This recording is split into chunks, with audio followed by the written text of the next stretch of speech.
GC university Hyderabad BS 4 सालनि जे degree प्रोग्रामनि में तालीमी सेशन 2021 लाइ दाख़िला शुरू कई आहे।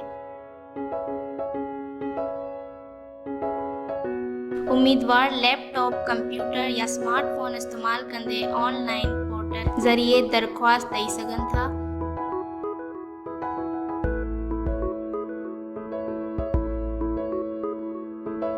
उम्मीदवार वटि हेठियां दस्तावेज़ लाज़मी हुजण घुरिजनि: पंहिंजे CNIC जी कॉपी या वालिदैन जी CNIC copy, SSC marksheet, HSC marksheet, ताज़ी पासपोर्ट साइज़ तस्वीर, डोमिसाइल PRC।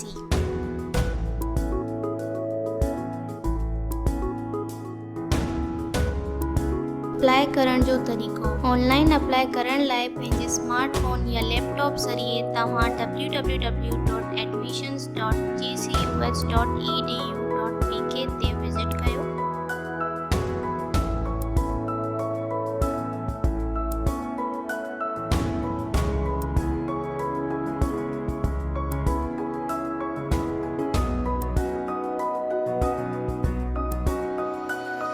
ऐं पंहिंजे सही ईमेल एड्रेस इस्तेमाल कंदे रजिस्ट्रेशन फॉर्म भरियो।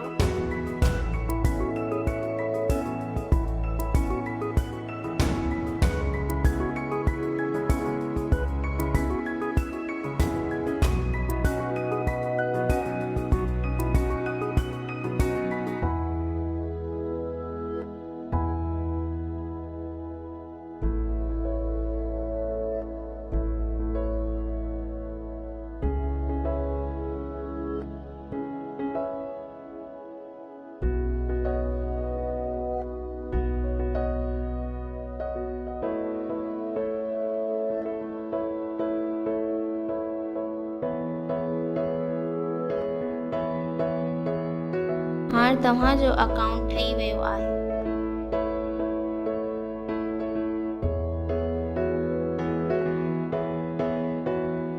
जॾहिं तव्हां लॉगिन थियो था त उहो स्क्रीन ते ज़ाहिर थींदो।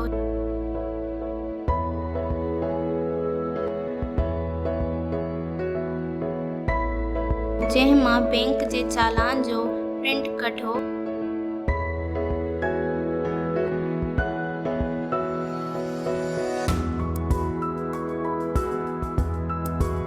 जंहिंखे भरे कंहिं बि HPL ब्रांच में जमा कराइबो।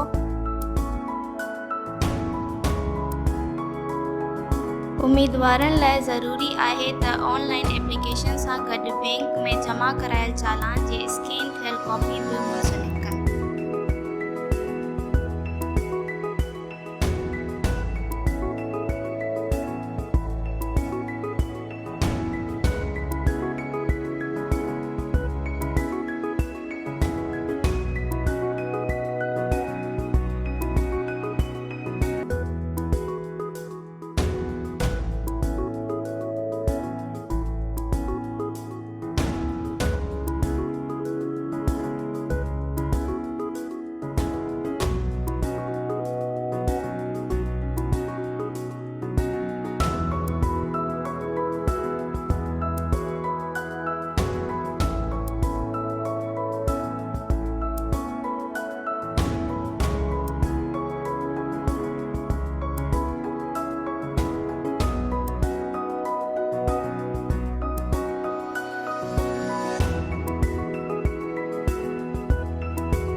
उम्मीदवारनि खे इहा ॻाल्हि यकीनी बनाइण घुरिजे त दरख़्वास्त फॉर्म में घुरिबल मालूमात दुरुस्त नमूने ॾिनी वई आहे।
कंहिं बि तब्दीली लाइ उम्मीदवारनि खे 2 ॾींहं ॾिना वेंदा।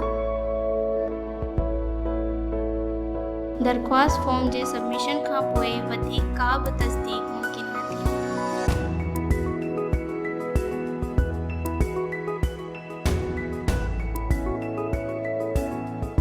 दाख़िला ऑफिस पारां उम्मीदवार जे बैंक चालान जे तस्दीक खां पोइ दरख़्वास्त जी क़बूलियत बाबति खेनि SMS या ईमेल ज़रिए इतिला कयो वेंदो।